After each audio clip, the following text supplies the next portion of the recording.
আজই ডাউনলোড করুন আর এনজয় করুন আপনার পছন্দের শো। মা ভুবনেশ্বরী তো আমাদের সাথে আছেই, কিন্তু আমি তোমার মায়ের কথা বলছি। আমার মা? জানো করো, আমি না খুব চিন্তিত হয়ে পড়েছিলাম। আমি কিছুতেই ভেবে পাচ্ছিলাম যে আমি কি করব। কোনো আশা দেখতে পাচ্ছিলাম না চোখের সামনে, সব যেন হারিয়ে যাচ্ছিল। আমি কিছু ভাবতে পারছিলাম না। ভাগ্যিস তুমি এগিয়ে এলে। সত্যি তো, এই গোটা ভুবনপুরে রায় সাহেবের বিরুদ্ধে কে লড়তো? কার সেই লড়ার সাহস আছে বা মানসিকতা আছে? একমাত্র তুমি ছাড়া।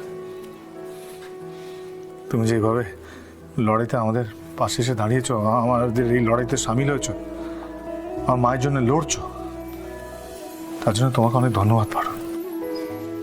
মায়ের জন্য লড়াই তো, তাই হয়তো মাই পথ দেখিয়েছেন। হ্যাঁ, মা ভুবনেশ্বরী সবসময় আমাদের পথ দেখান, সবসময়। জয় মা ভুবনেশ্বরী, জয় মা।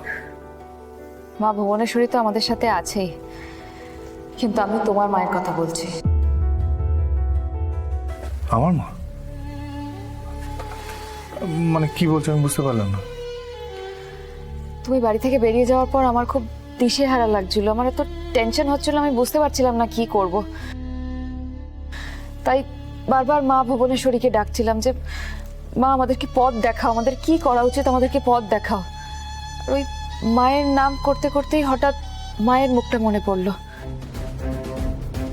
তাই আমি ফোন করেছিলাম সংশোধনাগারে। এসব এসব কি বলছো তুমি? হ্যাঁ, ঠিকই বলছে। ওরা সোমকে কিছুতেই ইলেকশনটা লড়তে দেবে না, বলছে যে একজনকে একটার বেশি ফর্ম আর দেওয়া যাবে না। হ্যাঁ, কথাটা ঠিক বলেছে। প্রত্যেকের নামে একটা করেই ফর্ম রাখা থাকে। প্রত্যেকটা ফর্ম মা ভুবনেশ্বরীর পায়ে সংকল্প করে রাখা থাকে।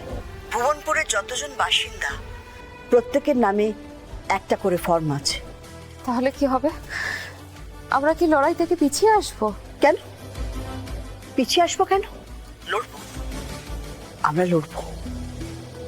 ভুবনপুরের প্রত্যেকের জন্য, প্রত্যেক বাসিন্দার জন্য একটা করে ফর্ম আছে। তোমার নামের তো একটা ফর্ম আছে। আমি আমি ভোটে লড়বো? কেন কেন তুমি দাঁড়াবে না? তুমি তো আমার সোমের অর্ধাঙ্গিনী। তুমি যখন সোমের অর্ধাঙ্গিনী, তখন সোমের কাজের অর্ধেক ভাগও তোমার, তাই না? ইতিহাসের পুনরাবৃত্তি হবে আবার। একদিন দত্ত বাড়ির বউ সৌদামিনী দত্তের হাত থেকে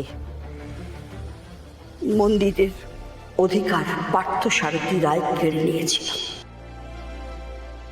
এবার আবার পার্থসারথী রায়ের হাত থেকে দত্ত বাড়ির আরেক বউ মন্দিরের অধিকার কেড়ে নেবে, পার্বতী দত্ত। এর চেয়ে বড় প্রতিশোধ আর কিছু হয় না সোম। তোমার পরিবারের যে ঐতিহ্যে আঘাত লেগেছিল, সেই পারিবারিক ঐতিহ্য এত বছর পর আবার প্রতিষ্ঠিত হবে।